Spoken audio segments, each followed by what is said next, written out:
야권이 주장한 것처럼 정의안 개혁신당 후보에 대한 경찰 수사가 신속하게 이루어지고 결과가 발표가 됐다면 선거 결과도 뒤바뀔 수 있었던 건지 김충년 기자와 따져보도록 하겠습니다. 자, 김 기자, 정의안 후보가 자작극을 시인한 게 5월 중순 아닙니까? 이때 유권자들이 알았다면 결과가 좀 바뀌었을까요? 일단 부산시장 최종 결과를 보겠습니다. 당선된 전재수 후보는 88만 5천여 표, 2위인 박형준 후보는 83만 9천여 표를 얻었습니다. 격차는 4만 6천여 표입니다. 3위 정의안 후보는 2만 7,400여 표를 얻었습니다. 범보수인 개혁신당 정 후보를 지지한 유권자들이 모두 박 후보를 뽑았다고 가정을 하더라도 결과가 바뀌지는 않습니다. 하지만 선거가 덧셈이나 뺄셈만으로 되는 건 아니잖아요.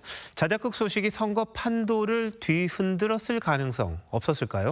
네, 야권도 밴드웨건 효과가 있었을 수 있다고 말합니다.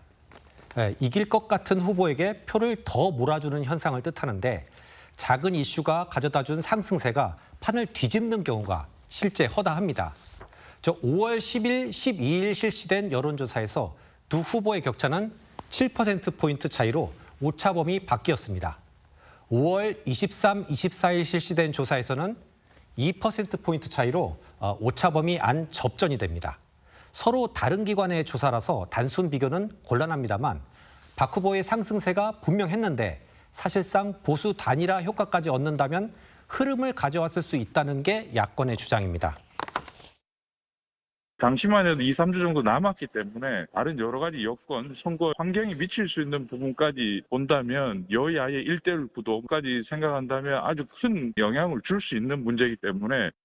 경찰 얘기 한번 해보죠. 경찰은 정 후보의 자백을 받았잖아요. 근데 선거가 끝나고서 보름이나 지난 다음에 외부에 알립니다. 왜 이렇게 늦게 공개를 한 겁니까? 예, 공정한 수사를 위해서는 이를 공개하지 않는 것이 맞다라는 설명입니다. 수사가 설익은 상황에서 섣불리 공개했다가 선거에 영향을 줄 수 있다는 설명인데요. 예, 물론 맞는 말입니다. 다만 경찰의 판단이 그때그때 달랐던 게 문제입니다. 2018년 울산시장 선거를 앞두고 당시 자유한국당 후보로 김기현 당시 시장이 확정이 됐는데 울산 경찰청은 청와대에서 이첩받은 의혹을 근거로 바로 당일 김기현 시장의 시장실과 비서실을 전격 압수수색합니다. 결국 6월 지방선거에서 민주당 송철호 후보에게 패배합니다. 그런데 사건은 이듬해 무혐의로 결론이 납니다. 자, 정의안 수사와는 완전히 다른 그런 상황인데요. 기준이 있습니까? 예, 선거 관련 수사는 신속하고도 정확해야 합니다. 선거가 끝난 뒤에 진실이 밝혀져도 유권자의 선택을 돌릴 수는 없습니다. 그런데 문제는 그 기준이 없습니다. 수사기관이 제멋대로 해석할 여지가 큽니다.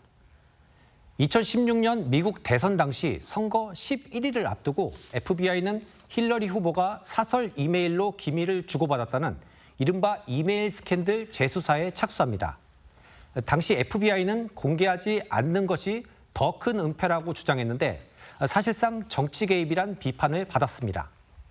이후 미국 법무부는 수사기관이 선거에 영향을 미치는 수사나 기소 등 특정 절차의 시기를 선택해서는 안 된다고 규정을 신설했습니다. 구체적인 원칙이 없으면 제2, 제3의 정의안 사건이 반복될 수밖에 없을 겁니다. 기준이 없다 보니 빨라도 늦어도 다 시비가 될 것 같은데요. 국민 상식선에서 경찰이 행동하면 어떨까 싶기도 하네요. 김 기자, 잘 들었습니다.